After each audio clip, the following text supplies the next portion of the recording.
Live on করলাম।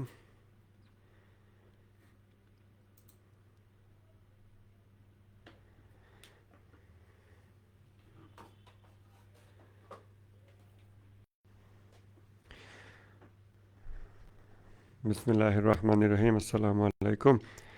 আমরা Chehel হাদিসের নবম ক্লাস আজকে শুরু করতে যাচ্ছি। আজকে 27 ফেব্রুয়ারি 2026। আমরা খোদাভীতি অধ্যায়ের উপরে ক্লাস করছিলাম। এটার কন্টিনিউয়েশনে আজকে যে টপিকে আলোচনা করব সেটা হলো আশা ও ভ্রান্তির মাঝে পার্থক্য। ভ্রান্তি, বিভ্রম বললে মনে হয় ভালো হয়।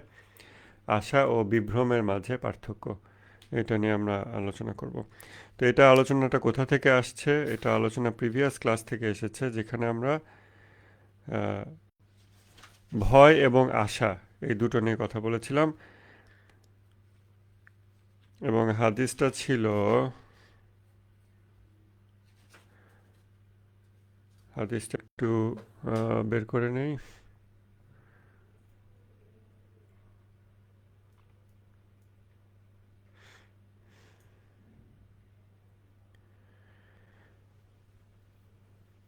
হ্যাঁ, হাদিসটা ইমাম জাফর সাদিক আলাহ ইসলামের থেকে, যেখানে তিনি লোকমান হাকিম তার পুত্রকে যে নসিহত করেছেন সেই নসিহতের ব্যাখ্যায় এই জিনিসটা ইলাবোরেট করেছেন তার পিতা থেকে, যে এমন কোনো মুমিন নেই যার হৃদয়ে দুটি নূর নেই। একটি নূর হচ্ছে ভয় এবং আরেকটি নূর হলো আশা। তো এই ভয় এবং আশা, এটার উপর আমরা ইলাবোরেট করেছি। বিগত ক্লাসগুলোতে আমরা দেখেছি যে জ্ঞান সাপেক্ষে মাকাম নির্ধারিত হয়, মানদণ্ড সাপেক্ষে মাকাম নির্ধারিত হয়। জ্ঞান, মানদণ্ড ইত্যাদি সাপেক্ষে হৃদয় কতটা ট্রেন্ড আপ সেটা দ্বারা অ্যাকচুয়ালি মাকাম নির্ধারিত হয়, শুধুমাত্র জ্ঞান দ্বারা না।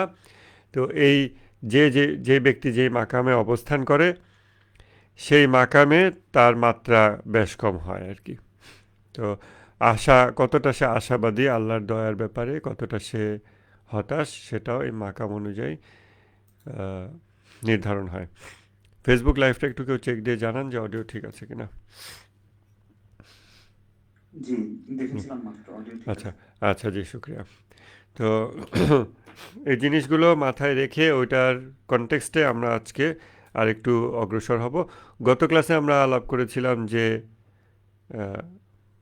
Stages and degrees of fear, ভয়ের মাত্রা, এবং এখানে আমরা মাকামের উপরে এবং মাত্রার উপর বিস্তারিত আলোচনা করেছি।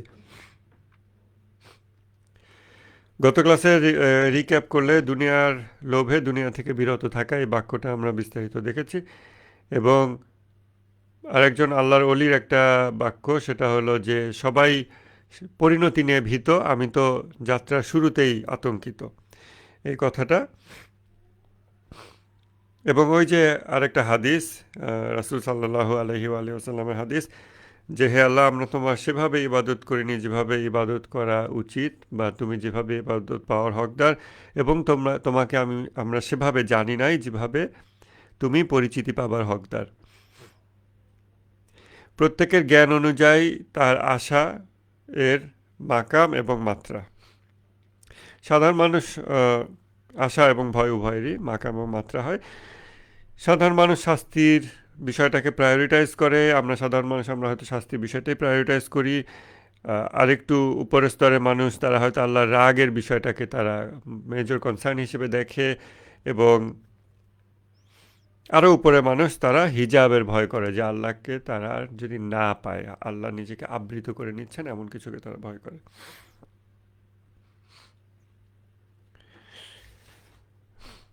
আজকে আমরা আলাপ করব কিভাবে বুঝবো যে আমি রিয়েলি হোপফুল আল্লাহর দয়ার ব্যাপারে, আমি ডিলিউশনাল না, আমি বিভ্রমের মধ্যে নাই, আমি জাস্ট অবাস্তব কল্পনায় নাই যে আল্লাহ মাফ করে দেবে, আল্লাহ সব ঠিক করে দেবে, এরকম এরকম অবাস্তব কল্পনায় বসবাস করছি না, আমি বাস্তবিক আশা করছি।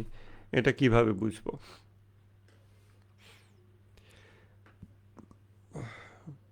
আলোচনা একটু শেষের দিকে এবং খোমেনি যে উদাহরণগুলো এনেছেন সেইগুলো মনে হয় বললে আর একটু সহজ হবে জাম্প স্টার্ট করতে। সেটা হলো যে কোনো কৃষক, সে জমিনে বীজ বপন করেছে এরপর সে আশা করতেছে যে আমার একটা ভালো হারভেস্ট হবে।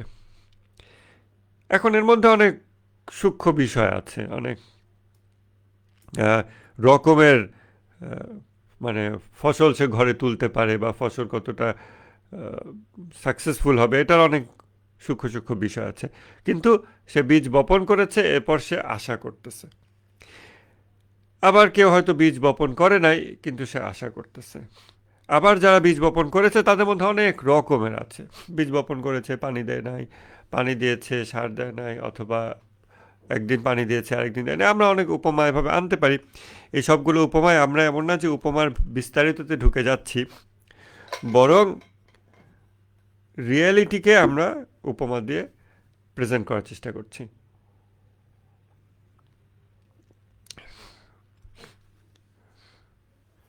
এটা হলো আশার ব্যাপার। তো শুরুতে যে বিষয়টা খেয়াল করতে হবে সেটা হলো শরীয়ত লঙ্ঘন। শরীয়তের বিষয়টা আমরা বিগত 4 বছরেই প্রত্যেক ক্লাসেই বলেছি। এবছর আমরা একটু ক্লাসটাকে ডিফারেন্ট করতেছি। সেটা হলো যে মানুষ দান্দিক সত্তা, মানুষ একটা যুদ্ধের ময়দান, এই কথা আমরা প্রতি ক্লাসে বলতেছি না, বা ওই প্রথম হাদিসে অত রিপিটেশন আনতেছি না, এই আশায় যে এটা হয়তো সবার ভিতরে এতদিনে মোটামুটি টেকসই একটা অবস্থান লাভ করেছে। তারপরেও এভরি ওয়ান্স ইন আ ওয়াইল এটা আমাদের রিপিট করলে ভালো হয়। তো শরিয়ার ব্যাপারটা প্রথম হাদিসে খুব ভালোভাবে আসছে। সেটা হলো যে এসেন্স অফ হিউম্যানিটি, মানবতার নির্যাস, কে কতটা মানুষ, এইটা টোটালি ডিপেন্ড করে সে কতটা বাঁধ দিতে পারে তার প্রবৃত্তিতে। যেটা হলো বাঁধ দেওয়া মানে আইন, আইন মানে শরিয়া। ইসলামী শরিয়া কে কতটা মেনে চলছে, অথবা অন্য ধর্মের মানুষ হলেও আমরা তার সে আসলে কতটা মানুষ এটা মেপে দেখতে পারি, সে কতটা তার বিধিবিধান মেনে চলে। এর মানে এই না যে তার খুব একটা কিতাব থাকতেই হবে যে কিতাব সে মেনে চলে এরকম, কিন্তু সে কতটা আসলে বিধিবিধান মেনে চলে, তার সোশ্যাল বিধিবিধান, অথবা তার ব্রেইনে, তার কনসেন্সে, তার বিবেকে যেগুলো সত্য সঠিক করণীয়, সেগুলো সে কতটা মেনে চলে। এগুলো দ্বারা আমরা মাপতে পারি যে একটা মানুষের ভিতরে এসেন্স কতটা। অবশ্যই অন্য ব্যক্তিকে মাপার খুব বেশি চেষ্টা করা উচিত না, কারণ এর সাথে আবার অনেক ধরনের অসতর্কতার রিস্ক আসবে এবং অনেক ধরনের গুনাহের আশঙ্কা সৃষ্টি হবে। সবসময় এই জেহেল হাদিসে আমরা যা কিছু আলাপ করতেছি মোস্টলি এগুলো আমাদের নিজেদের ব্যক্তি অবস্থা যাচাই বাছাই করার জন্য, যেন আমরা আমলকে এগিয়ে নিতে পারি। তো শুরুতেই যে বিষয়টা আশা এবং বিভ্রমের মাঝে পার্থক্য, যে কেউ really hopeful in God's mercy অথবা কেউ ডিলিউশনাল, এটা বুঝবো কিভাবে? যদি দেখা যায় যে কোনো ব্যক্তি শরিয়া লঙ্ঘন করতেছে, কিন্তু অ্যাট দ্য সেম টাইম সে আশাবাদী যে আল্লাহ মাফ করে দেবে, আল্লাহর ভান্ডারে তো কম নাই, আল্লাহ আল্লাহ দেবে, আল্লাহ ক্ষমা করে দেবে, আল্লাহ এভাবে দেবে ওভাবে দেবে, আল্লাহর ভান্ডারে কম নাই। এখন সে শুধু যে পরকালের ব্যাপারে আশাবাদী এটা না, সে দুনিয়ার ব্যাপারেও আশাবাদী হইতে পারে, কিন্তু মূল বিষয় হচ্ছে এই আশা তার বাস্তবিক কর্মের সাথে সঙ্গতিশীল হতে হবে। এটা এক প্রকার ভ্রান্তি। যে কোনো ব্যক্তি শরিয়া লঙ্ঘন করতে থাকে অ্যাট দ্য সেম টাইম সে আশা করে, এটা বিভ্রম, যে সে জান্নাত পাবে বা সে নাজাত পাবে, সে মুক্তি পাবে, তার কোনো অসুবিধা হবে না। এখন আমরা যে কথাটা বলতেছি, এখানে আমরা যদি একটু ডিপ ডাইভ করার চেষ্টা করি তাহলে আমরা দেখতে পাবো যে একই ব্যক্তি সে যখন মন্দ কাজ করতেছে, শরিয়া লঙ্ঘন করতেছে, আমরা আমাদের প্রথম কথা খেয়াল রাখতে হবে শরিয়ার বুঝ আমাদের খুবই লিমিটেড। আমরা শরিয়ার সার্বিক বিষয়গুলো জানি না, এবং কখনো কখনো কিতাবিভাবে পড়লেও দৈনন্দিন জীবনে শরীয়ত বলতে আমরা ওগুলোকে অ্যাক্টিভ মাইন্ডে রাখতে পারি না, যার ফলে শরীয়ত বলতে আমাদের শুধু অজু গোসলের বিধান এবং সেহরি ইফতারের বিধান, রোজা ভঙ্গের কারণসমূহ, এই জিনিসগুলো আমাদের মাথায় আসে। বাট শরিয়া এর থেকে অনেক বেশি বিস্তৃত। শরিয়া আসলে ব্যাপকভাবে বিস্তৃত মানুষের জীবনের সমস্ত বিষয়কে কেন্দ্র করে। তো এনিওয়েজ আমরা যখন শরিয়ার কথা চিন্তা করি যে ওকে এটাই শরিয়া এবং মনে হচ্ছে আমি এটা আসলে মেনে চলতেছি, কিন্তু আমরা যদি একটু ভিতরে দেখার চেষ্টা করি যে যেই ব্যক্তির দ্বারা শরিয়া লঙ্ঘন হচ্ছে, সেটা ব্যক্তিগত শরিয়া হোক, সামাজিক শরিয়া হোক, যেভাবেই হোক, সেই ব্যক্তি কি আসলেও চায়, আশাবাদী জান্নাতের ব্যাপারে, বা আহ, ক্ষমা পাবে, ভালো কিছু পাবে, এরকম? কারণ ক্ষমা পাওয়া এই জিনিসটাকে আমরা ডিসকানেক্টেড একটা বিষয় হিসেবে যদি দেখি, তাহলে হতে পারে যে হ্যাঁ সে আশাবাদী যে আমি অনেক দুনিয়ার ভোগবিলাসের জন্য আমি অনেক শরিয়া লঙ্ঘন করতেছি, আমি অনেক অন্যায় করতেছি, কিন্তু ওই একদিন একটা বিচারের মতো ঘটনা হবে, ওই জায়গাতে আমি একটু পিছলায় পার পেয়ে গেলেই আবার আমি আরামায়েশের আরেকটা জীবনে ঢুকে যেতে পারবো। সো এখানেও আরামায়েশ করতেছি, শরিয়া লঙ্ঘন করে আরামায়েশ যেগুলো, এবং ওখানে একটা জায়গায় আটকা পড়ার অবস্থা হবে, তখন আমি আল্লাহর দয়া আঁকড়ে ধরবো এবং তখন আমি ওটা দিয়ে পিছলে পার হয়ে আবার আমি আরও উন্নত আরামায়েশের মধ্যে প্রবেশ করবো। তো লাভের উপরে লাভ। তো এরকম যে ব্যক্তি অ্যাকচুয়ালি এটা ভাবতেছে, সে ওই যে বিচার, ওইটাকে ডিসকানেক্টেড হিসেবে দেখতেছে। ডিসকানেক্টেড হিসেবে দেখার ফলে এরকম চিন্তা করার সুযোগ হয় যে আমি এখন যা করি অসুবিধা নাই, বা এগুলো খারাপ অন্যায়, okay I know it, but still আল্লাহ মাফ করে দেবে, এরকম ভাবাটা তখন সম্ভব হয় যখন সে ডিসকানেক্টেডভাবে দেখে। ওই যে বিচার একটা আলাদা বিষয়। কিন্তু যখন সে কর্মের দুই রূপ, এটাও আমাদের প্রথম হাদিসের আলোচনা আমরা বারবার রিপিট করেছি বিগত বছরগুলোতে, যে মানুষের কর্মের জাহেরি এবং বাতেনি দুটো রূপ থাকে, যেগুলোকে আমরা জান্নাত জাহান্নাম বলি। এগুলো আমাদের কর্মের বাতেনি রূপ, আমাদের কাছে বর্তমানে যেটা বাতেনি। এবং আমার কর্মের জাহেরি বাতেনি দুটো রূপই আমি ভোগ করব, আমি আলিঙ্গন করব। তাহলে ওটাই যখন রিয়েলিটি, যে কর্মের জাহেরি এবং বাতিনি দুটো রূপ থাকে, আমি যখন ওই রিয়েলিটি থেকে নিজেকে ডিসকানেক্টেড করে ভেবে নিচ্ছি যে আমার কর্ম তো এখানেই শেষ হয়ে গেছে, আমি এখানে অনেক জুলুম করলাম, অন্যায় করলাম, এবং তার দ্বারা আমি ভোগবিলাস করলাম, নিজের উপর জুলুম হোক, অন্যের উপর জুলুম হোক, তারপর এগুলো তো পৃথিবীর সাথে এখানেই শেষ হয়ে যাচ্ছে। ওই জায়গাতে আমাকে তখন ধরবে, আমাকে মাফ করে ছেড়ে দিলে আমি আবার, কিন্তু আমার কর্মফল যে আমি সৃষ্টি করছি, মানে ওটা আসলে কর্মটাই ওরকম। কর্মফল আসলে জড়িত জিনিস, এটা তো বিচ্ছিন্ন করার মতো জিনিস না।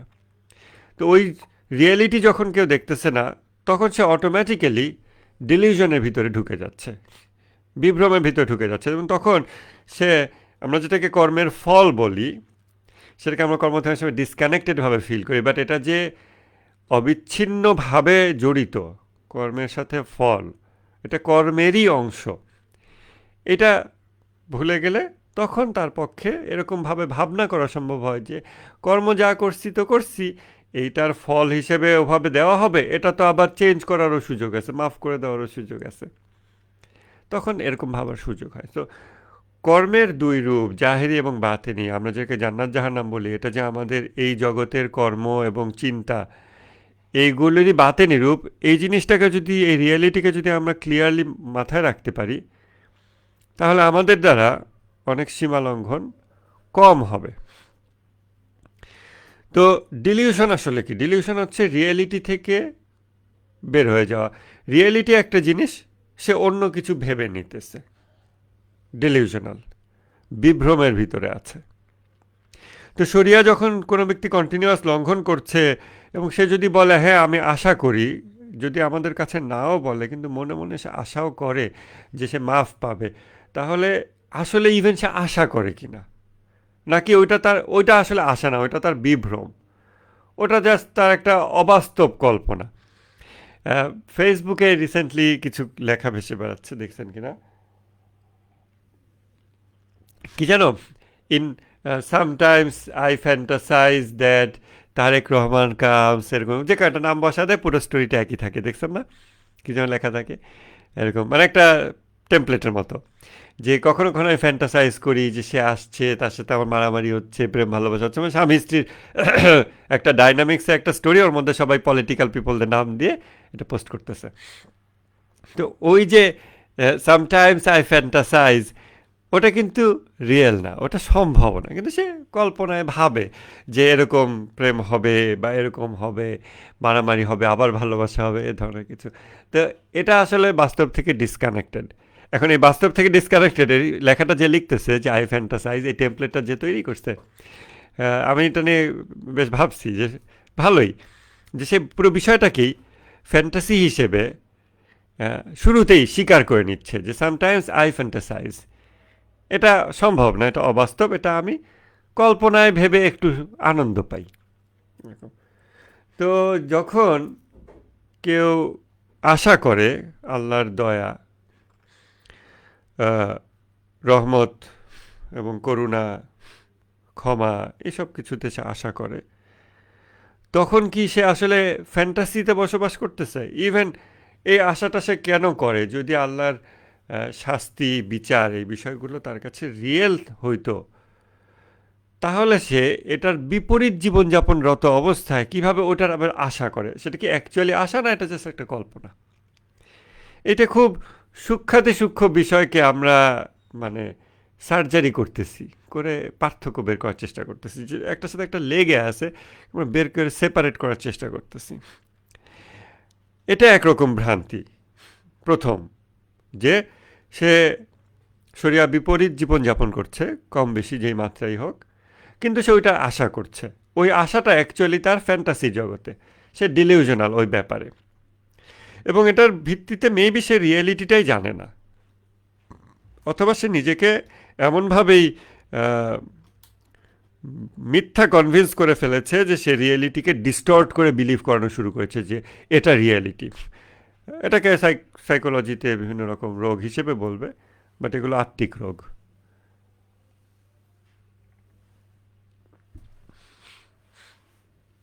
আমার কাজিন একজন, তার ওয়াইফ হলো সাইকিয়াট্রিস্ট।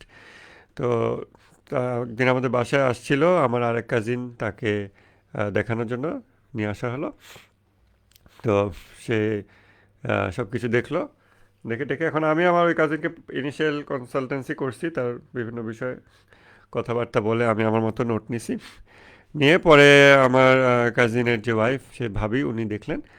উনি দেখার পরে যখন যে পেশেন্ট আমার আরেক কাজিন, সে যখন চলে গেল রুম থেকে, তখন আমি ভাবির সাথে আমার নোটগুলো নিয়ে বসলাম এবং আলাপ করলাম, একটা বিষয় জিজ্ঞাসা করলাম, মানে আমার বুঝ এবং তাদের ক্লিনিক্যাল যেই কি বলে অবজারভেশন, সেগুলো। তো পরে উনি আমাকে এগুলো সব শুনতেছে, আমি যখন জিজ্ঞাসা করলাম আচ্ছা যে জিন পজিশন বা এরকম এগুলো বিষয়ে জিজ্ঞাসা করছিলাম, উনি বলছে যে আমাদের যেসব বই পড়ে সেখানে তার এই রিলেটেড কিছু পড়ান। এখন সে মুসলিম, সে জিনে বিশ্বাস করে এগুলো, কিন্তু সে বললো আমি তার এটা আমাদের থিওরি অনুযায়ী তার এটা বলতে পারবো না। বাট সে আমাকে একটা মজার জিনিস বলল যে এই যে সে সেই ব্যক্তি নিজেকে নিষ্পাপ, নির্ভুল এই টাইপের মনে করতেছে, যে পেশেন্ট সে এ ধরনের মনে করতেছে, এবং সে she can see through things, she can see the reality of things। হ্যাঁ, আপনার মনের কথা সে পড়ে ফেলবে, আপনি আসলে খারাপ না আসলে ভালো, just your just random person, এবং সে তার ব্যাপারে এরকম বলে দেবে এগুলো। তো সে নিজেকে যে গডলি লেভেলে ইমাজিন করতেছে, এইরকম রোগটা। তা আমি এই ধরনের কেস অল্প কিছু এর আগে পাইছি। তা আমি উনাকে জিজ্ঞাসা করলাম এই বিষয়টাতে, উনি বললো যে এটা খুবই কমন রোগ, এটাকে গ্র্যান্ডিয়াস ডিজিজ বলি আমরা, এবং এখানে প্রচুর রোগী। উনি বললো যে ওনারা যত রোগী ডিল করে এর মেজরিটি রোগী নাকি এই রোগের, অর্থাৎ তারা নিজেকে নবী দাবি করতেছে অথবা ইমাম মাহদি দাবি করতেছে। এই দুটো খুবই কমন। তা আমি তখন এটা শুনে খুবই অবাক হলাম যে বাংলাদেশেও, এত মুসলমানদের একটা দেশ, সেখানে নিজেকে নবী দাবি করে, নিজেকে ইমাম মাহদি দাবি করে, এরকম রোগী নাকি মেজরিটি কেস হচ্ছে গ্র্যান্ডিয়াস ডিজিজ। এটা কেমনে সম্ভব? এটা কি কারণে হইতে পারে? কারণ সমাজে নিশ্চয়ই বিভিন্ন স্তরের ভিতরে এই ব্যাপারটা ঘটতেছে। এটা শুধু নিশ্চয়ই এমন না যে খালি বেশি ইরফান শাস্ত্র পড়তে গিয়ে বিগড়ায় গেছে, হ্যাঁ, উল্টাপাল্টা সূক্ষ্ম জিনিস ডিল করতে পারে নাই, নিউক্লিয়ার ব্লাস্ট হয়ে গেছে কন্ট্রোলড রিয়াকশনের বদলে, এরকম। তাহলে কি কারণে সমাজের বিভিন্ন স্তরের ভিতর থেকে এই গ্র্যান্ডিওস ডিজিজটা বের হয়ে আসতেছে, যে সে নিজেকে নবী মনে করতেছে, ইমাম মনে করতেছে। এখন সাইকোলজিতে এটাকে কারণ এখন আমাদের যে সাইকোলজি কিতাবাদি আছে, আমি যদিও কম্পিউটার ইঞ্জিনিয়ার, কিন্তু আমি সাইকোলজির অ্যাটলিস্ট একটা কিতাব আমি আহ, পড়েছি। সেটা তাও অনেক আগে। এটা হচ্ছে, নাম বলে গেছে, আন্ডারস্ট্যান্ডিং সাইকোলজি, রবার্ট ফেল্ডম্যান মনে হয় নাম। তো এই সমস্ত বই, এগুলোতে যে থিওরিগুলো দেওয়া হয়, এই থিওরিগুলো হলো গডলেস থিওরি। সেখানে গড এবং বাতিনি জগৎ, এই রিলেটেড কোনো কিছুকে থিওরাইজ করা হয় না। এগুলোকে থিওরাইজ, আমার মনে হচ্ছে হেল হাদিসের মধ্যে দিয়ে আমরা হয়তো কিছুটা থিওরাইজ করার চেষ্টা করতেছি, কিন্তু আদারওয়াইজ অন্য কোথাও এগুলোকে থিওরাইজ করতে আমরা দেখি না। স্পেশালি ওয়েস্টার্ন সেকুলার একাডেমিয়ার ভিতরে তো এগুলোকে থিওরাইজ করাই হয় না। এবং যে একই কারণে ইরানে ইসলামী বিপ্লবের যেই মূল ব্যক্তি খোমেনির বিপ্লবী তত্ত্ব, এগুলোকে কখনোই একাডেমিয়াতে আপনি খুঁজে পাবেন না। বরং বড় জোর পাবেন আপনারা ডক্টর আলী শরীয়তি, যে ওয়েস্টার্ন সেকুলার একাডেমিক ফ্রেমওয়ার্কে কথা বলতে পারে, কারণ সে ফ্রান্সে পিএইচডি করে আসছে, ওই সব মানে ওই স্টাইলে পড়াশোনা করে আসছে। তো এই গ্র্যান্ডিয়াস ডিজিজ এত বেশি মানুষের ভিতরে, এটা একটা মানে বিশাল একটা কনসার্ন হওয়া উচিত আমাদের। কিভাবে একটা মানুষ নিজেকে ওই জায়গায় নিয়ে যাচ্ছে, সে একটা ডিলিউশনের মধ্যে আছে, কিন্তু সে নিজেকে বিলিভ করায় ফেলছে। এমন আছে সে ফেক বলতেছে, যখন ডাক্তারের কাছে তাকে নেওয়া হয়েছে সে অ্যাকচুয়ালি নিজেকে বিলিভ করায় ফেলছে যে সে ওই গডলি পজিশনে চলে গেছে, এবং সে ওই গডলি পজিশন থেকে সে তার বাপ মা, ভাই, কাজিন, এদের সবাইকে সে জাজ করতেছে এবং সে রায় দিয়ে দিতেছে সবার ব্যাপারে। তো এটা খুব ডেঞ্জারাস ব্যাপার। কিন্তু আমরা সবাই তখন কিভাবে তার দিকে তাকাচ্ছি, যখন আমার সাথে কথা বলতেছে আমি সব শুনতেছি। কারণ যদি একটু উল্টাপাল্টা বলি, সে বা কী করবে আল্লাহ জানে, মারধরও করতে পারে। So, আমি সব শুনতেছি, আমি হ্যাঁ হ্যাঁ সেটাই। তো আমি খুব কেয়ারফুলি তাকে কিছু প্রশ্ন করার চেষ্টা করতেছি, যে দেখি সে কিছু প্রশ্ন আছে যে প্রশ্নগুলো করলে এ ধরনের ডিলিউশনের অবস্থায় মানে তার বিভ্রমটার যেই দ্বন্দ্বের যে পয়েন্ট, আজকে অপু ক্লাসে আসেনি কেন, দ্বন্দ্বের যে পয়েন্ট, ওই পয়েন্টটা টাচ করে সে, ওই পয়েন্টটা সে বুঝতে পারছে, তাহলে তো এটা মিলতেছে না। মানে এই যে মিলতেছে না, এরকম একটা পয়েন্টে তাকে অ্যাটলিস্ট নিয়ে যেতে হবে, তা না হলে সে তো, কারণ সে যেই ফলস একটা জিনিস নিজেকে বিলিভ করায় ফেলছে, ওই অনুযায়ী সব কিছু জাস্টিফাইড হয়, একটা আরেকটাকে জাস্টিফাই করে। অতএব খুবই ডিফিকাল্ট, আপনাকে খুব সূক্ষ্মভাবে খুঁজে বের করতে হবে যে কোন কথাটা বললে বা প্রশ্নটা করলে সে দেখবে যে আরে আমি প্রফেট, এরকম সে ভাবতেছে সে নিজেকে, কিন্তু ওই অবস্থার সাথে এটা মিলতেছে না। তাইলে এইরকম একটা মানে গরমিল তার সামনে তুলে ধরতে হবে, এবং খুব কেয়ারফুলি, নাহলে সে এক্সাইটেড হয়ে যেতে পারে, কিছু করতে পারে অনেক রকম। তো ওই রকম যখন তুলে ধরতেছি বা যখন বলছি, ওনার সব বিষয়ে আমি এগ্রি করে যাচ্ছি, হ্যাঁ সে যাই বলে হ্যাঁ হ্যাঁ ঠিক ঠিক সেটাই, হ্যাঁ এরকম যেভাবে একটা মানুষ নর্মালি আপনি সব কিছুতে নড করেন, হ্যাঁ। তারপর যখন আমি ওই জিনিসটা বলছি, তখন সে প্রচণ্ড ক্ষেপে গেল এবং সে রুম থেকে বের হয়ে গেল।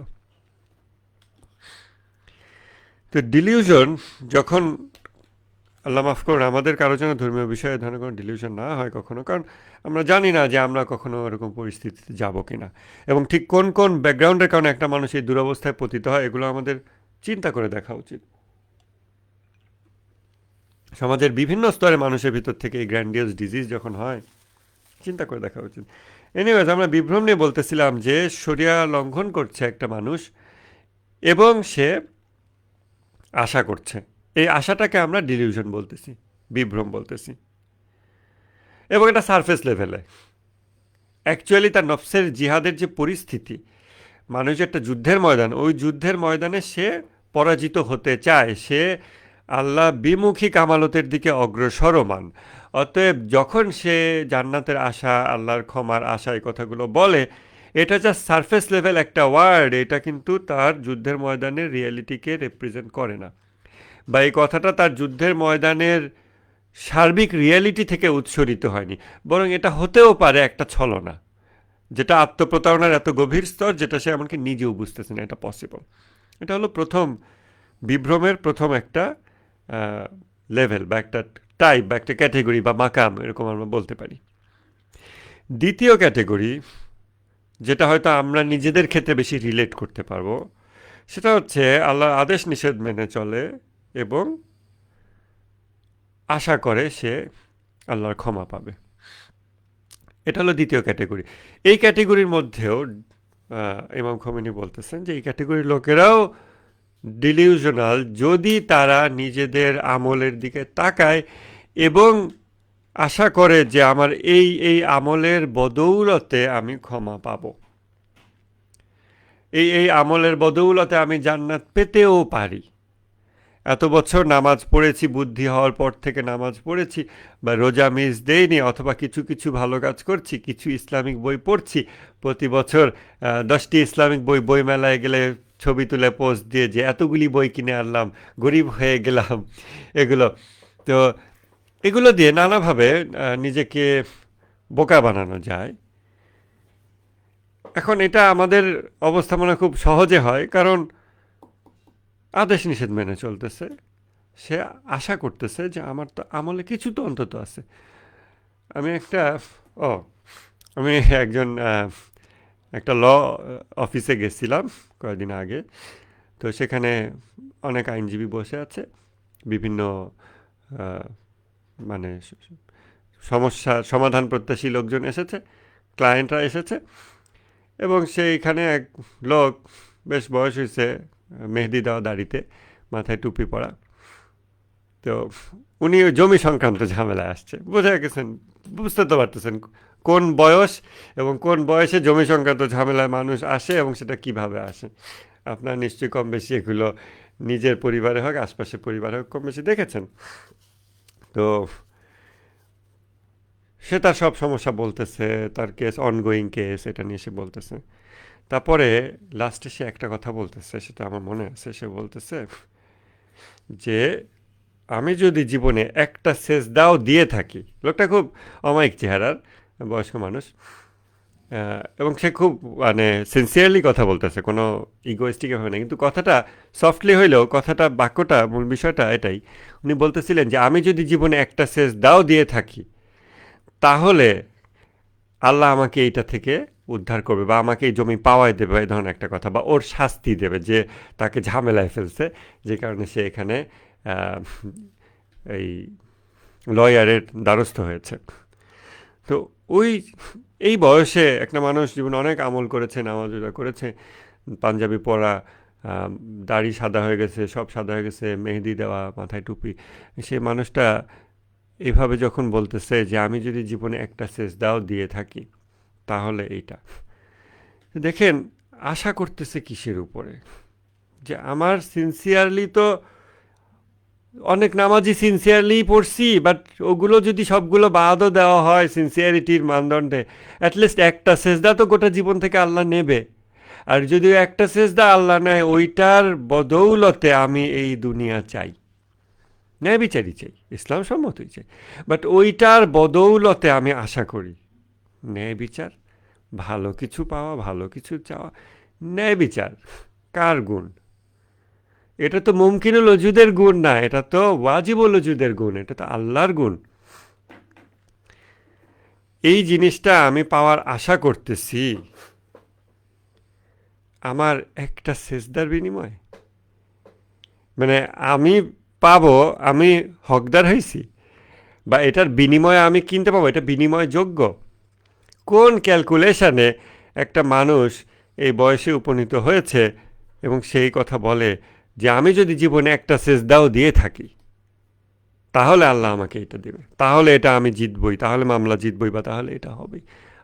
মুখে না বলুক, ইভেন চিন্তা করলে যে আমি যদি জীবনে একটা করে থাকি, বা আমার যা কিছু, আমার শক্তি অথবা আমার যোগ্যতা, আমার রেসপেক্ট, আমার হোয়াট এভার, আমার, তখন আমরা তাকে ডিলিউশনাল কেন বলতে পারি? কারণ বিগত ক্লাসগুলোতে আমরা যেটা আলোচনা করেছি, যে আমি এই যে আমরা বলতেছি আমি, এই নিজ বিষয়টা, এইটা ক্যাটেগরিক্যালি মুমকিনুল উজুদ, পসিবল এক্সিস্টেন্স, সম্ভব অস্তিত্ব, যা হলো সত্তাগতভাবে ত্রুটিপূর্ণ। কোনো কিছুই তার নিজের নয়, সে চিরন্তন অভাবী, ত্রুটি, দারিদ্র্য ইত্যাদি সব কিছু তার সত্তাগত অংশ। এমত অবস্থায় কিভাবে করে আমরা ত্রুটি, দারিদ্র্য, অভাব এগুলোর উপর ইভেন ডিপেন্ড করে কোনো কিছু আশা করতে পারি? That is not the reality. এইটার উপর ডিপেন্ড করে কিছু আশা করা যায় না, এটার বিনিময়ে কিছু পাওয়া যায় না, এটা বিনিময়ে কিছু পাওয়া সম্ভব না। তাহলে সম্ভবত ভ্রান্তির এই যে বিভ্রমের এই যে দ্বিতীয় ক্যাটেগরি, এটাতে আমরা নিজেদেরকে বেশি রিলেট করতে পারবো। কারণ আমরা রোজা রাখতেছি, আমরা সবাই কম বেশি নামাজ পড়তেছি, কম বেশি কোরআনের আয়াত পড়া হচ্ছে, এবং ইসলাম নিয়ে ফেসবুকে কিছু শেয়ার করতেছি, এগুলো মনে হচ্ছে তো আমি তো ইসলামিক চিন্তাভাবনা পরিবেশের মধ্যে সার্বিকভাবে জীবনযাপন করতেছি। তো এভাবে করতে করতে আমরা ওভারঅল অনেক ইসলামিক আমল করে ফেলছি জীবনে মনে হচ্ছে।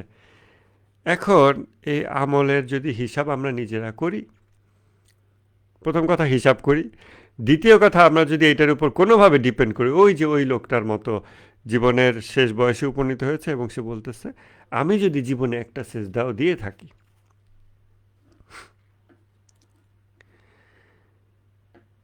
সে নিজের আমলের উপর ভরসা করছে, তাহলে এটাও ডিলিউশনাল। কারণ সে সত্তাগতভাবে ত্রুটিপূর্ণ, কোনো আমল যেটাকে সে নিজ ভালো আমল বলে মনে করে এটা তার না, এটা তার ত্রুটিকে আল্লাহ আবৃত করেছেন।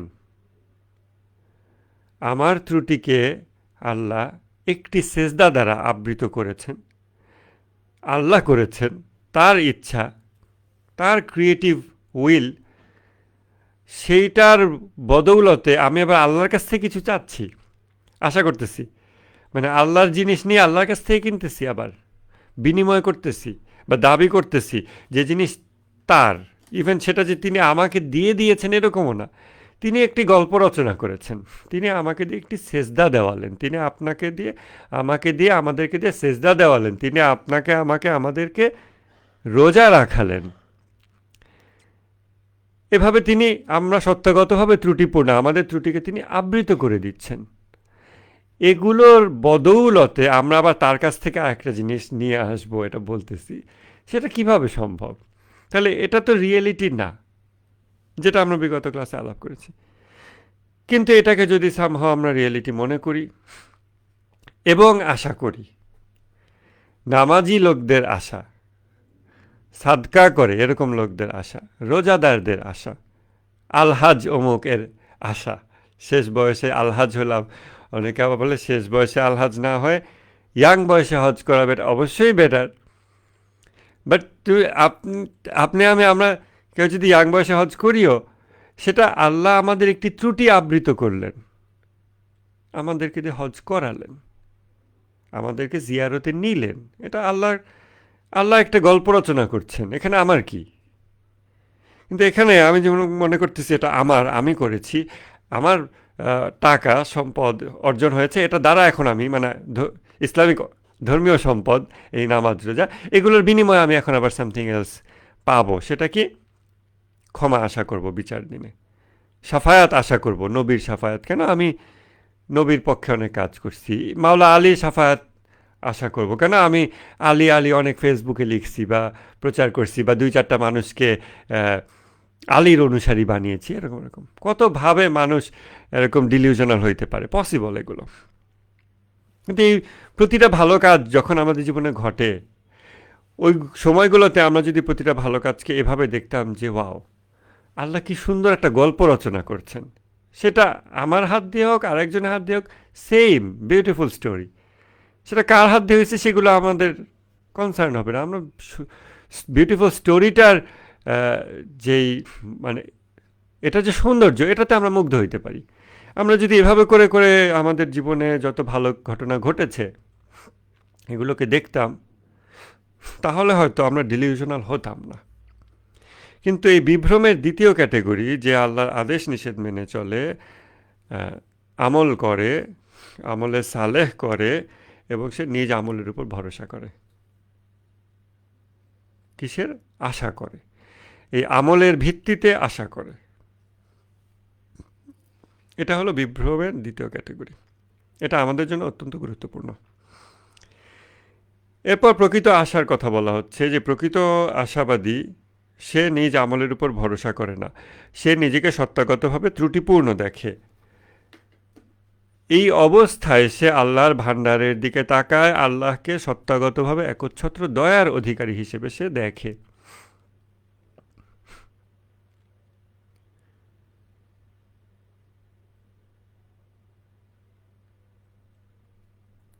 দাঁড়ান, আমি একটু বই থেকে সরাসরি দেখি।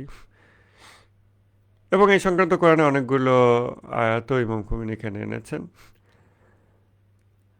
যে আমার আল্লাহ বলছেন যে আমার দয়া সব কিছুকে আবৃত করেছে, সব কিছুকে কি করেছে, কাভার করেছে এরকম। তারপরে আরো অনেকগুলো উদাহরণ ইমাম খুমেনি আনছেন। ইমাম জাফর সাদিক আলাইহিস সালাম একটা হাদিস আছে, ওটা বলি। ইমাম জাফর সাদিক আলাইহিস সালাম বলছেন যে কিছু মানুষ আছে যারা গুনাহ করে এবং তারা বলে আমরা আশাবাদী। মৃত্যু আসা পর্যন্ত তারা এই অবস্থায় থাকে। ইমাম বললেন এরা এমন মানুষ যারা মিথ্যা আশার দ্বারা বিভ্রান্ত হয়েছে। তারা আসলে মিথ্যা কথা বলে, তারা আসলে আশাবাদী নয়।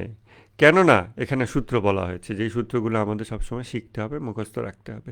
কেননা যে ব্যক্তি কোনো কিছুর আশা করে সে এটা জন্য প্রচেষ্টা করে, আর যে কোনো কিছু ভয় পায় সে ওটা থেকে পালায়।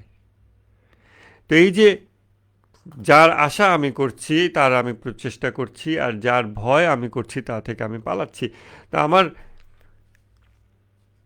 আমলের দিকে তাকায় তখন আমি নিজেই যথেষ্ট এটা মাপার জন্য যে আমি যেই বিষয়ে আশা করছি, কারণ আশা এবং ভয় দুটোরই কিন্তু মাকাম অনুযায়ী মাত্রা আছে, অনেক মাকাম আছে এবং মাকাম অনুযায়ী মাত্রা বেশ কম হয়। তো আমি মেপে দেখতে পারি যে আমি যেই মাকামে আছি সেই মাকামে যে জিনিসগুলো আমি ভয় করছি সেই জিনিসগুলো থেকে আমি পালাচ্ছি কিনা, কিভাবে পালাচ্ছি, এবং যেই জিনিসগুলো আমি আশা করছি সেইটার জন্য আমি কিছু করছি কিনা, প্রচেষ্টা চালাচ্ছি কিনা। কিন্তু যদি এটা অনুপস্থিত থাকে এবং সে আশা করে, তাহলে এটা ডিলিউশন। তারপরে তার আরও একটা হাদিস ইমাম জাফর সাদিক আলাইহিস সালামের, যে কোনো ব্যক্তি মুমিন নয় যতক্ষণ না সে একই সাথে আশাবাদী এবং ভীত।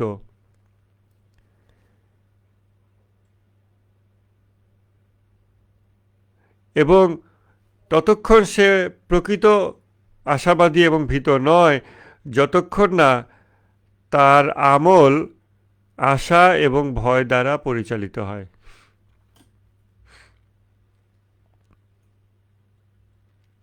দেখেন এই হাদিসগুলো পড়লে, এবং রাসূল সাল্লাল্লাহু আলাইহি ওয়াসাল্লামের হাদিসেও এরকম আমরা পাই, এটা খুব সুন্দর লজিক্যাল চেইন বিল্ড আপ করে কথা। যেমন একজন মুমিন ততক্ষণ মুমিন নয় যতক্ষণ না সে একই সাথে আশাবাদী এবং ভীত, আর ততক্ষণ সে আশাবাদী এবং ভীত নয় যতক্ষণ এই যে এভাবে করে আরেকটা, তারপরে আরেকটা, তারপর আরেকটা, এভাবে করে খুব সুন্দর চেইন বিল্ড আপ করে। যে এই চেইনের এরকম অনেক বড় চেইন কেন দেওয়ার দরকার হয়, আমার মনে হয় যে এই চেইনগুলোর যে কোনো একটা লেভেলে আমরা যে কেউ কানেক্ট করতে পারবো। তো কেউ হয়তো প্রথম বাক্যটাই ধরে ফেলতে পারে, তার কাছে গ্রহণযোগ্য হয়, কারণ তার কাছে গ্রহণযোগ্যতা যে মানদণ্ড ওটাতে প্রথম বাক্যটাই যথেষ্ট। কারো কাছে ওটার প্রিভিয়াস জিনিসটা আনতে হয়, যে ততক্ষণ সে আশাবাদী এবং ভীত নয় যতক্ষণ না তার আমল এটার সাথে সঙ্গতিপূর্ণ। এবং তার পিছনে আরও যাওয়া যেতে পারে যে আমল সঙ্গতিপূর্ণ ততক্ষণ হবে না যতক্ষণ না সেটা এমন এমন হবে। এভাবে করে আরও পিছনে যাওয়া যেতে পারে। দেখা যাচ্ছে যে এরকম একটা লম্বা চেইন অফ লজিক্যাল সেন্টেন্সেস আপনি বলবেন বা একটা ওভারঅল আর্গুমেন্ট তৈরি করবেন, এক এক অডিয়েন্সের এক একজন এক একটা পয়েন্টে কানেক্ট করে ফেলবে।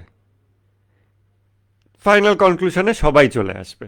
এটা সুন্দর একটা অ্যাপ্রোচ কিন্তু, মানে ডাইভার্স অডিয়েন্সকে কিভাবে করে সেম কনক্লুশনে কানেক্ট করা যায়।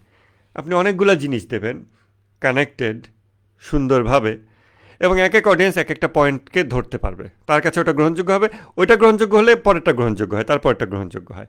এভাবে কেউ লেভেল 3 থেকে শুরু করছে, কেউ লেভেল 7 থেকে শুরু করছে, কেউ লেভেল 1 থেকে শুরু করা লাগতে পারে কারো, কেউ ডাইরেক্টলি লেভেল 10-এই অ্যাকসেপ্ট করে ফেলতেছে। বাট আপনি একটা খুব সুন্দর কানেকশন দিয়েছেন। এটা কিন্তু আমাদের ফাসাহাত বালাগাতেরও একটা শিক্ষা হতে পারে এই বিষয়টা। তারপরে কৃষকের উদাহরণ দেওয়া হয়েছে যে একজন কৃষক যে বীজ বপন করেছে, পানি দিয়েছে, এরপর এখান থেকে আগাছা দূর করেছে, এরপর সে আশা করছে যে এখানে খুব ভালো একটা ফসল হবে। এইটাকে আমরা বলতে পারি যে হ্যাঁ, এই ব্যক্তি সত্যি আশাবাদী। কিন্তু কেউ যদি এগুলো কোনোটাই না করে, এমনকি বীজও বপন না করে, এবং সে বলে আমি আশাবাদী এখানে একটা গাছ হবে, আল্লাহ চাইলেই তো এখানে মাটি ফুঁড়ে গাছ বেরোতে পারে, তাহলে আমি সেটার আশা করতে থাকি, তখন আমরা তাকে ডিলিউশনাল বলতে পারি, বিভ্রমের মধ্যে আছে এমন বলতে পারি।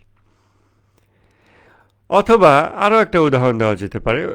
এখন যেটা বললাম যে বীজ বপন করে নাই, সেটা হচ্ছে শরিয়া লঙ্ঘনকারী ব্যক্তি, কিন্তু সে মাফ পাওয়ার আশা করে, মেবি বুড়ো বয়সে একবার আলহাজ হবে।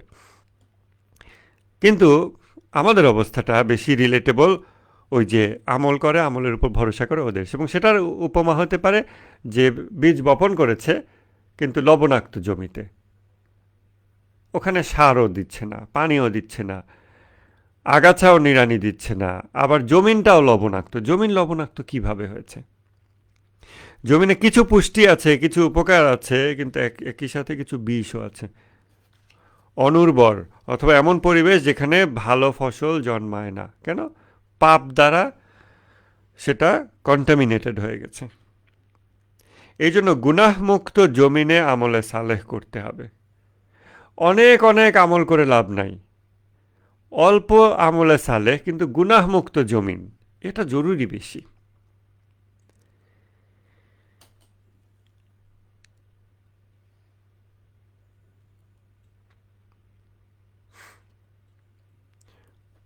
এখান থেকে আর অনেকগুলো জিনিস ইমাম খোমেনি আনছেন।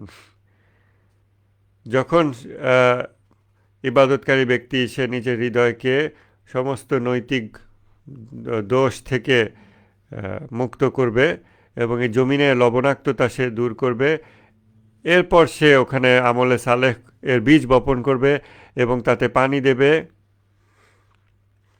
পরিষ্কার পানি দিয়ে সেখানে চাষ করবে। এবং সেটা কি বলছে? Clear water of beneficial knowledge, উপকারী জ্ঞান। উপকারী জ্ঞানকে ওই পানির সাথে তুলনা দিচ্ছেন ইমাম খোমেনি। হাজার হাজার কিতাব পড়ে লাভ নেই, হাজার পৃষ্ঠা উল্টায় লাভ নেই, উপকারী জ্ঞান সঠিক পদ্ধতিতে অর্জন করতে হবে। মানে অনেক স্ক্রলিং, অনেক পৃষ্ঠা উল্টানো, এতে কোনো লাভ নাই। এবং আরও বলছেন যে অজুব এবং রিয়া, এইগুলোর যেই পোকামাকড়, ওই যে উপমার মধ্যে ইমাম খোমেনি আসছেন যে জমিনে যেই শস্যে যে পোকা ধরে, এই উজুবের পোকা এবং রিয়া, এইগুলোর যে পোকা, এই পোকা থেকেও, এই কীট পতঙ্গ থেকেও মানে হেফাজত করেছে সে তার জমিনকে। এই রকম ব্যক্তি এরপর সে যখন এভাবে সব কিছু আয়োজন করে, এরপর সে যখন বসে অপেক্ষা করে, এখন বলা যেতে পারে যে সে হ্যাঁ, এই ব্যক্তি আল্লাহর দয়া, ক্ষমা এগুলোর উপরে আশাবাদী ব্যক্তি। এভাবে যখন সে কাজ করেছে। এবং সূরা বাকারার 213 আয়াতে আল্লাহ বলছেন যে যে মুমিনেরা হিজরত করেছে এবং আল্লাহর পথে জিহাদ করেছে, তারাই হলো সেই ব্যক্তি যারা আল্লাহর দয়াতে আশাবাদী। তারপর আল্লাহ বলছেন আল্লাহ ক্ষমাশীল। তো যারা হিজরত করেছে এবং জিহাদ ফি সাবিলিল্লাহ করেছে, তারা আশাবাদী। সিম্পলি বসে থেকে আশাবাদী যে যারা হিজরত করার করলো, যারা জিহাদ কিতাল করার করলো, ময়দানে যুদ্ধ করার করলো, আমরা ঘরে বসে আছি ইউজিং ভেরিয়াস এক্সকিউজেস, এবং এ ধরনের ময়দানে যুদ্ধ না করার বিভিন্ন এক্সকিউজের কথাও কোরআনে আছে কারা কত রকম এক্সকিউজ দিয়েছে। তারপরে আমরা but we are part of the Muslim উম্মাহ, তারপরে ইয়েমেনিরা, তারপরে ফিলিস্তিনিরা ওরা যুদ্ধ করে ইসরায়েলকে পরাজিত করুক, আমরা তখন বলবো হ্যাঁ আমরাও তো মুসলমান, আমরা তো তোমাদেরই অংশ, এবার আমরা বিজয়টা সেলিব্রেট করি। তো আমরা কি তখন বলতে পারি যে আমরা আসলে আশাবাদী? অতএব আমাদের সেই আমাদের অবস্থার সামর্থ্য এর সর্বোচ্চ অনুযায়ী আমাদের জিহাদ ফি সাবিলিল্লাহ থাকতে হবে, প্রচেষ্টা থাকতে হবে, এবং তারপর বলা যাবে যে হ্যাঁ সে হলো আল্লাহর দয়া ক্ষমা এগুলোতে আশাবাদী ব্যক্তি। তো আজকে ক্লাস আমরা এখানে কনক্লুড করতে চাই একটা সামারি দিয়ে, সেটা হচ্ছে যে বিভ্রমের দুটো ক্যাটেগরি। এক হচ্ছে শরিয়া লঙ্ঘনকারী, শরিয়ার বিপরীতে তার লাইফস্টাইল, কিন্তু সে আশা করছে, এরকমও অনেক মানুষ আমরা সমাজে পাই। আর আরেকটা বড় ক্যাটেগরি হচ্ছে বিভ্রমের দ্বিতীয় ক্যাটেগরি, যেটা মেজর ক্যাটেগরি সোফার আমি যতটুকু পড়লাম তার থেকে পেলাম, সেটা হচ্ছে সে আদেশ নিষেধ মেনে চলে, সে বিভিন্ন ধর্মীয় আমল করে, নামাজ রোজাগুলো করে, এবং সে ওই আমলের উপরে ভরসা করে। এবং এই বিভ্রমগুলো থেকে উদ্ধারের জন্য এবং প্রকৃত আশা এবং প্রকৃত ভয়, প্রকৃত ক্ষোধাভীতি এবং প্রকৃত আশা, এটা অর্জনের জন্য আমাদের প্রয়োজন হলো নিজ আমলের উপর ভরসা না করা, নিজ সত্তাকে ত্রুটিপূর্ণ দেখা, আল্লাহর ভাণ্ডারকে অসীম হিসেবে দেখা এবং সেটা তার সত্তাগত হিসেবে দেখা, আমাদের কোনো কিছুই নিজের নয়, আমরা চিরন্তন অভাবী, আমরা ত্রুটিপূর্ণ, এভাবে দেখা। আর সবচেয়ে বেশি জরুরি আমার মতে সেটা হইল যে কোনো ভালো আমল, ইভেন যেটাকে আমরা ভালো বলে মনে করি, সেগুলোকেও নিজের হিসেবে না দেখে, বা আমি না করলেও আমার ভাই করছে, বা আমার মাঝাবের লোকেরা করছে, বা হ্যাঁ ইসরায়েলের বিরুদ্ধে জিহাদ করে কারা, শুধু শিয়ারাই তো করে, শুধু ইরানিরাই তো করে, এ ধরনের।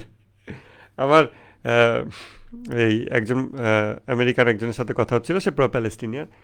তো সে বলতেছে যে আমি আমার স্টুডেন্টদেরকে বলেছি যে আমি যদি ইসলাম গ্রহণ করি, আমি শিয়া ইসলাম গ্রহণ করব। তখন তারা সবাই আমার দিকে অন্যভাবে তাকিয়েছে, তা আমি হাসলাম। তো সে বলে হ্যাঁ, কারণ আমি দেখতেছি যে একমাত্র শিয়ারাই হলো ফাইট করতেছে ইসরায়েলের বিরুদ্ধে।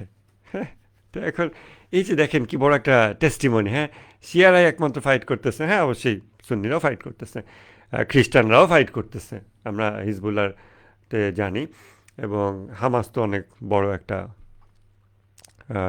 নিদর্শন। তো বাট ওই যে আমাদের গ্রুপ ফাইট করতেছে, সো আমরা তার পার্ট, হ্যাঁ, তো এইভাবে মনে করা এগুলো প্রবলেম্যাটিক, এগুলো আমার, আমি, আমাদের, এগুলো মনে করা ঠিক না। ইমাম খোমেনি বলছেন যে এই বিপ্লব আমিও করি না, এই বিপ্লব তোমরাও করো নাই, এটা আল্লাহ করেছেন।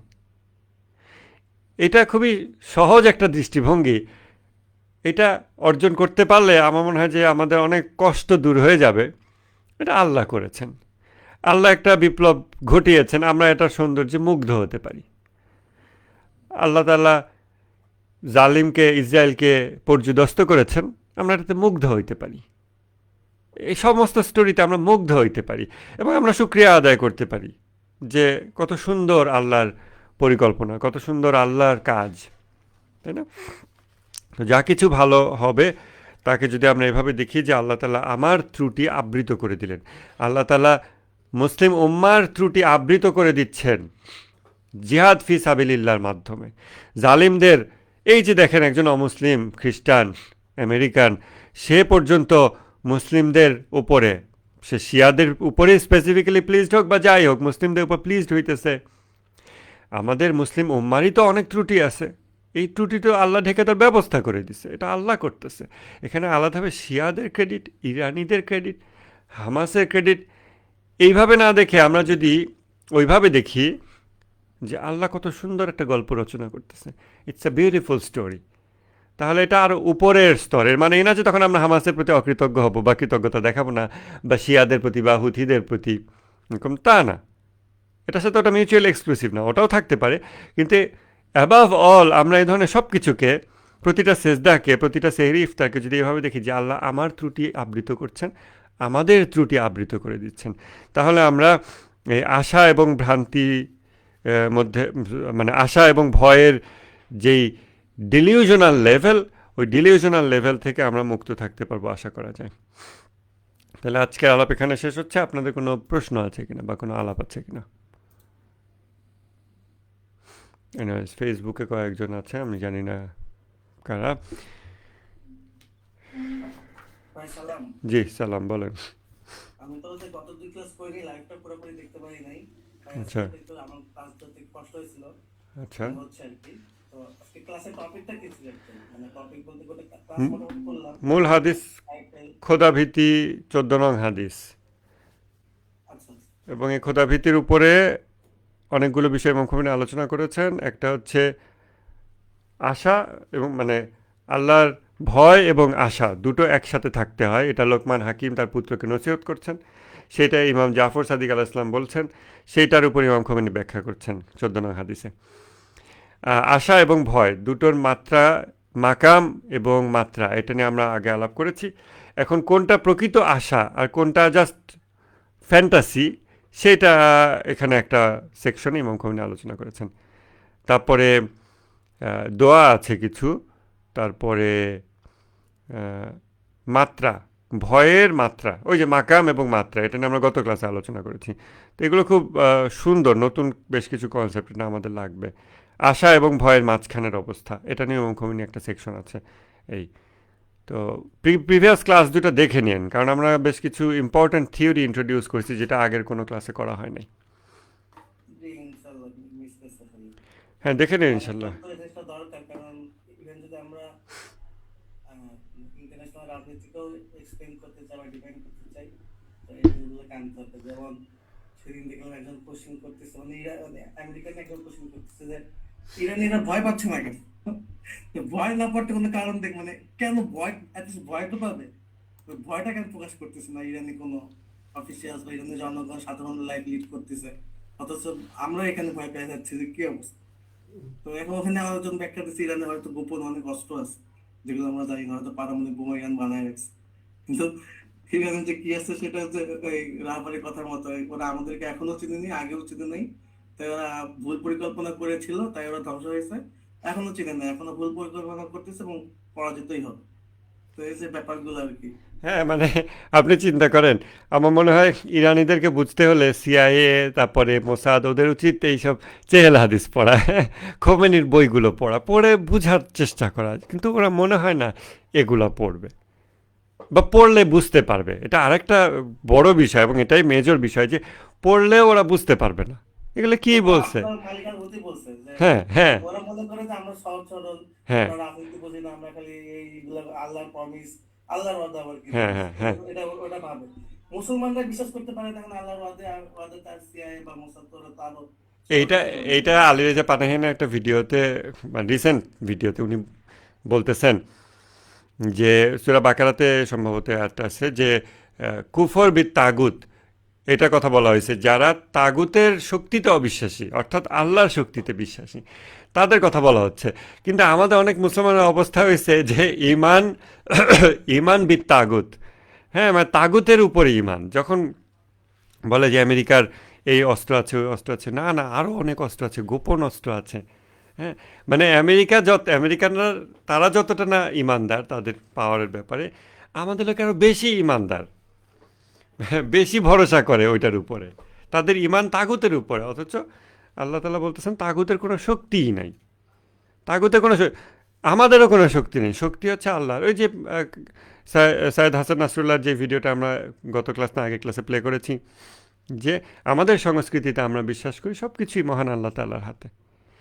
এই যে এই কথাটা বিশ্বাস করতে পারা, এখন এগুলো তাদের জিও পলিটিক্সের মধ্যে নাই, কিন্তু এটা তো আমাদের মধ্যে আছে। কারণ আমরা তো গডলেস পলিটিক্স করি না, আমরা তো গডলেস সোসাইটিতে বসবাস করি না। পলিটিক্স সোসাইটির একটা অ্যাট্রিবিউট, সোসাইটির একটা ফিচার, সোসাইটির এই ফিচার। আমাদের সোসাইটি কি গডলেস সোসাইটি? না, গডলেস সোসাইটি যেহেতু না, অতএব আমাদের সোশ্যাল ফিচারগুলো গডলেস হবে না। অতএব আমাদের জিও পলিটিক্স, আমাদের ইন্টারন্যাশনাল রিলেশনস, আমাদের পলিটিক্যাল সায়েন্স, এগুলো গডলেস হবে না। কিন্তু আমাদের একাডেমিয়াতে যত কিতাবাদি আছে, যত শিক্ষক আছে, তারা তো গডলেস জিও পলিটিক্সের সূত্র, গডলেস পলিটিক্যাল সায়েন্স, রাষ্ট্রবিজ্ঞান, সব কিছু গডলেস। যেই এরকম একটা সমাজ পৃথিবীর সব দেশে যেখানে এই সমস্ত শাস্ত্র ডেভেলপ করেছে পশ্চিমারা, কিতাবাদি সাপ্লাই দিয়েছে, শিক্ষক সাপ্লাই দিয়েছে, স্কলারশিপ দিয়ে পৃথিবী থেকে সব লোক নিয়ে শিক্ষক বানায়, তাদেরকে আবার সব দেশে এক্সপোর্ট করেছে। সোয়াবের জন্য তো আর স্কলারশিপ দেয় না, নিজেদের পকেটে পয়সা খরচ করে আমরা যাই, ওরা আমাদের থাকা খাওয়া দেয়, পড়াশোনার খরচ দেয়, পড়ায়। কেন? সোয়াবের জন্য তো না, এগুলোর জন্য। তারপর সারা পৃথিবীর মানুষের মানদণ্ড চেঞ্জ করে দেয়, চিন্তার মানদণ্ড চেঞ্জ করে দেয়, এবং এটা ডাইরেক্টলি মাকামের সাথে সম্পর্কিত। চিন্তার মানদণ্ডে আস্তে আস্তে হৃদয় কনভিন্সড হয়, এবং সেটা দ্বারা এক একটা ব্যক্তির মাকাম তৈরি হয়। এইভাবে গোটা বিশ্ববাসীকে ইমান তাগুতে নিয়ে আসছে তারা, তাগুতের উপর ইমানদার। পরমাণু হয়ে গেছে গড, পরমাণু বোমাকে তারা গড মনে করে, এটাতে বিশ্বাসী বানায় ফেলছে।